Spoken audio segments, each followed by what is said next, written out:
यह वीडियो कक्षा 12 अध्याय 4 जनन स्वास्थ्य की है। जनन स्वास्थ्य में अब आज हम लोग बंधता इनफर्टिलिटी के बारे में जानेंगे, यानी कि बंधता क्या होती है, इनफर्टिलिटी के बारे में हम लोग देखेंगे। तो सहायक जनन प्रौद्योगिकी एक होता है आपका सहायक जनन प्रौद्योगिकी, सहायक जनन प्रौद्योगिकी।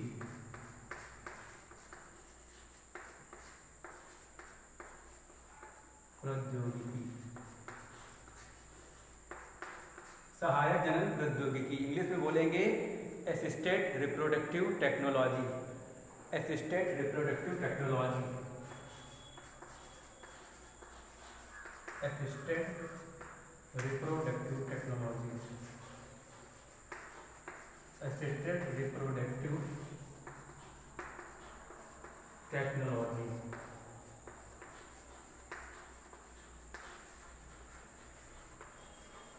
असिस्टेड रिप्रोडक्टिव टेक्नोलॉजी मतलब कि ART, इसको शॉर्ट में कह देंगे आप ART,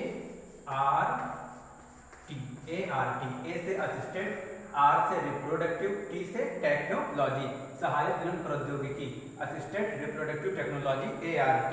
इसमें क्या होगा, परख नली शिशु के बारे में बात करेंगे। परख नली शिशु क्या होगा आपका, परख नली शिशु, परख नली शिशु इंग्लिश में बोलेंगे test tube baby, test tube baby, परख नली शिशु यानी कि टेस्ट ट्यूब बेबी। तो टेस्ट ट्यूब बेबी परख नली शिशु, इसका प्रयोग उन स्त्रियों में किया जाता है। इसको बताने से पहले मैं आपको ये बता दूं कि हमारे संसार में, हमारे देश में क्या होता है, जब बच्चे पैदा नहीं होते हैं तो क्या होता है, शादी हो जाती है, उसके बाद बच्चा पैदा नहीं होता है तो उसमें दोष सिर्फ स्त्री को देते हैं, यानी कि औरत को दोष देते हैं। ये बात बिल्कुल गलत है। अगर औरत के अंदर कमी है तो आदमी के अंदर भी कमी हो सकती है, यानी कि सिर्फ स्त्री को दोष नहीं देना चाहिए, उसकी जांच कराना चाहिए। आदमी के अंदर दोष है या स्त्री के अंदर दोष है, तब हम ये देख कर कह सकते हैं। केवल सदैव हमेशा स्त्री को दोष नहीं दे सकते हैं, क्योंकि जब बच्चा नहीं होता है तो जरूरी नहीं है सिर्फ कि स्त्री के ही अंदर कमी हो, आदमी के अंदर भी कमी होती है, इसलिए जांच करा लेना चाहिए। मतलब कहते हैं ये औरत भांजे को जरूरी नहीं है, आदमी के अंदर भी कमी होती है जब बच्चा पैदा नहीं होता है। तो परख नली शिशु यानी कि इसका प्रयोग उन स्त्रियों में किया जाता है, इसका प्रयोग उन स्त्रियों में किया जाता है जिसके अंडवाहिनी यानी फैलोपियन ट्यूब, इंग्लिश में बोलेंगे फैलोपियन ट्यूब,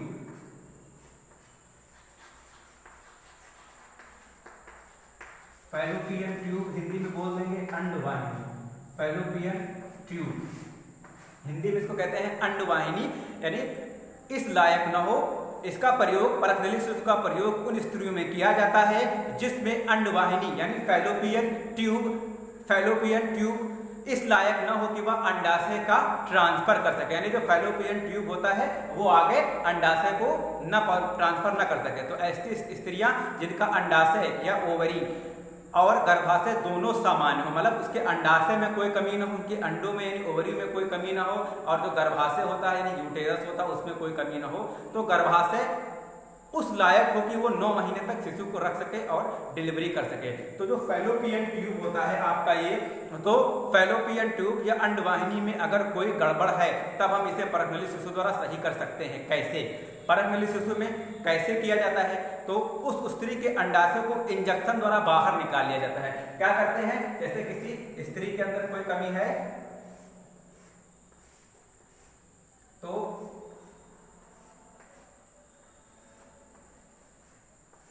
उस स्त्री के अंडाशय को क्या करते हैं,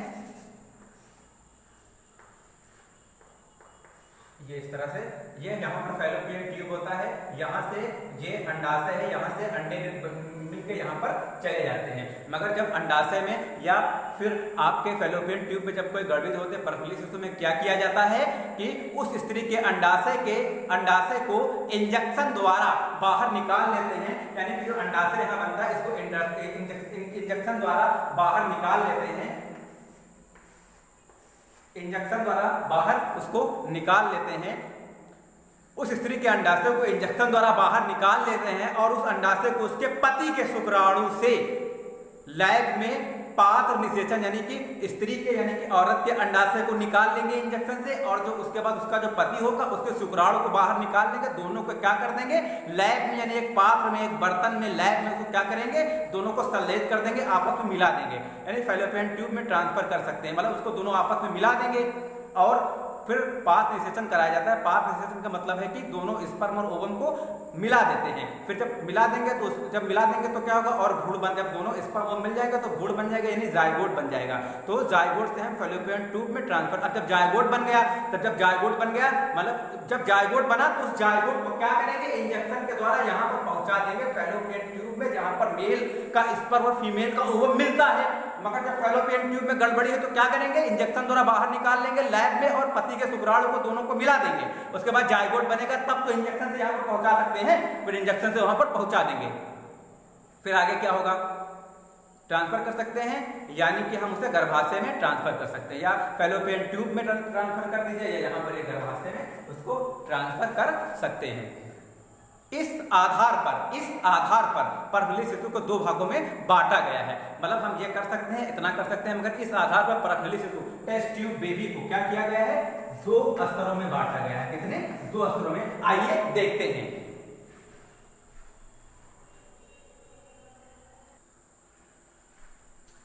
तो अब आइए आगे देखते हैं। परफेली शिशु को दो भागों में बांटा गया है। कैसे, एक स्त्रियां जिनकी अंडवाहिनी यानी ओविडक्ट या फैलोपियन ट्यूब, बात मतलब तीनों हिंदी में अंडवाहिनी, फैलोपियन ट्यूब भी कह सकते हो इंग्लिश में, और ओविडक्ट भी कह सकते हो। स्त्रियां यानी औरतें जिनकी अंडवाहिनी विकृत हो परंतु उनका अंडाशय व गर्भाशय सामान्य, अंडाशय में उनके और गर्भाशय में कोई दिक्कत न हो, मगर उसकी अंडवाहिनी में जहां पर ओवम अंडाशय से निकलकर पहुंचता है, अंडवाहिनी में मैंने फिगर बनाया था, तो उसके मतलब स्त्रियां जिनकी अंडवाहिनी में अंडवाहिनी विकृत हो, मतलब सही न हो, अंडवाहिनी विकृत हो परंतु उनका अंडाशय व गर्भाशय सामान्य हो, तो क्या होगा, इन विट्रो फर्टिलाइजेशन लैब, यानी लैब में क्या करेंगे, in vitro fertilisation lab, in vitro fertilisation lab,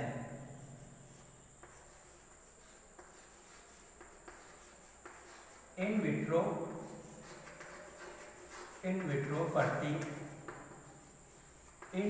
fertilisation lab, in vitro fertilisation lab, यानी कि मतलब लैब में क्या कराया जाएगा, मतलब कि फीमेल यानी नर युग्मक और मादा युग्मक क्या होगा, इसको देखेंगे, नर युग्मक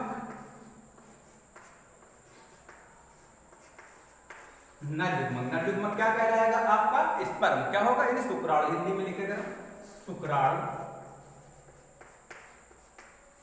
ये नर युग्मक हो गया। और मादा युग्मक क्या कहलाएगा, अंडाणु, मादा युग्मक यानी कि अंडाणु, यानी कि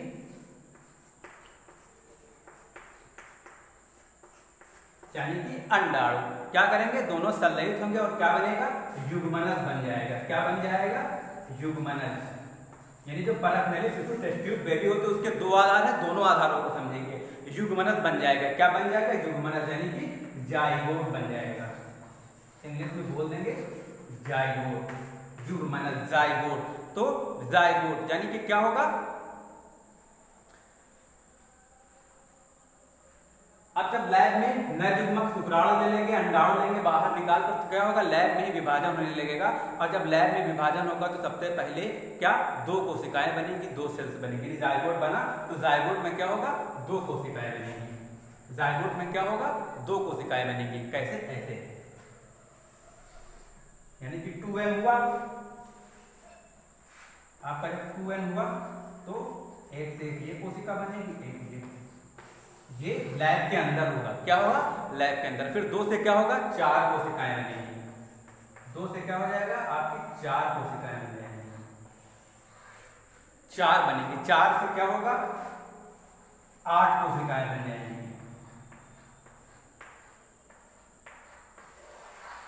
8 कोशिकाएं बन जाएंगी। 8 से 16 कोशिकाएं बनेंगी, 16 से 32 कोशिकाएं बनेंगी, 8 से 16 कोशिकाएं बनेंगी, और 16 से 32 सेल्स बनेगी, 32 कोशिकाएं। ये लैब में होगा जब दोनों को बाहर निकाल लेंगे 32, तब हम इसे मादा के फैलोपियन ट्यूब में ट्रांसफर कर सकते हैं। मतलब जब शुक्राणु नर युग्मक मादा युग्मक फ्यूज हुआ, युग्मनज जायगोट बना, विभाजन होगा 2n। जब एक कोशिका से मतलब जो क्या होगी, एक कोशिका से 2 कोशिकाएं बनेंगी, 2 से 4 बनेंगी, 4 से 8 बनेंगी, 8 से 16 बनेंगी, 16 से 32 बनेंगी। मगर जब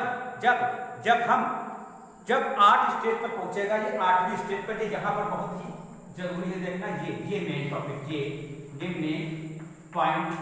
8 स्टेज जब हम इसे मादा के फैलोपियन ट्यूब में ट्रांसफर कर देंगे, जब जायगोट 8 स्टेज पर होगा, जायगोट के अंदर 8 सेल बनेंगी, तब इसे हम मादा के फैलोपियन ट्यूब में ट्रांसफर कर सकते हैं। ये देखिए, ये फिगर मैंने बनाया था,